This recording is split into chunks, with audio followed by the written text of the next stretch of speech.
Selamat datang. Hari ini kita akan belajar bagaimana cara kerja kompor induksi.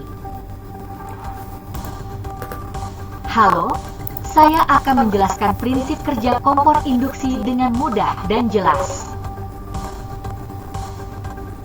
Kompor induksi menggunakan prinsip induksi elektromagnetik untuk memanaskan panci atau wajan secara langsung tanpa memanaskan permukaan kompor itu sendiri. Kumparan tembaga di bawah permukaan kompor. Di bawah permukaan kompor terdapat kumparan tembaga yang dialiri arus listrik bolak-balik. Arus ini menghasilkan medan magnet berubah-ubah. 1. Medan magnet menginduksi arus listrik di dasar panci ferromagnetik. Ketika panci yang terbuat dari bahan ferromagnetik diletakkan di atas kompor, medan magnet ini menginduksi arus listrik di dasar panci. Induksi arus listrik dan panas. Arus listrik yang terinduksi ini menghasilkan panas di dasar panci yang langsung digunakan untuk memasak. Keunggulan kompor induksi adalah efisiensi energi yang tinggi, karena panas langsung dihasilkan di panci tanpa banyak kehilangan energi ke lingkungan sekitar. Demo visual kompor induksi. Kompor induksi adalah kompor yang bekerja dengan menggunakan induksi elektromagnetik.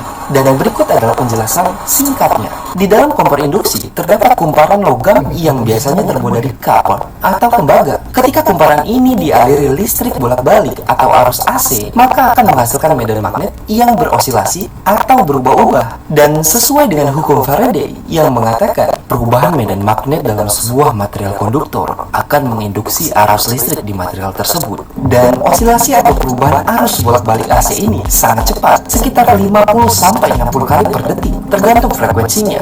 Dan ketika medan magnet yang berubah-ubah ini mengenai dasar alat masak yang terbuat dari material ferromagnetik seperti baja dan besi, maka akan menghasilkan arus eddy atau eddy current. Dan ketika arus eddy ini mengalir melalui alat masaknya, maka elektronnya akan bertabrakan dengan atom-atom logam yang sejalur dengannya. Dan hasil dari tabrakan ini menyebabkan energi kinetik berubah menjadi energi panas. Dan energi panas dari wajan inilah yang digunakan untuk memasak. Dan jika kita letakkan benda yang tidak memiliki sifat magnetik seperti plastik, kayu, ataupun tangan manusia, maka reaksi panas tidak akan terjadi. Hal ini dikarenakan material-material tersebut bukan termasuk ke dalam golongan material berbahan magnetik. Dan tanpa induksi elektromagnetik, maka tidak ada panas yang dihasilkan. Dari video tadi terlihat bagaimana medan magnet menginduksi panas di panci dengan cepat dan aman. Kompor induksi memanfaatkan arus listrik dan medan magnet untuk memasak secara efisien dan cepat tanpa pemanasan permukaan kompor.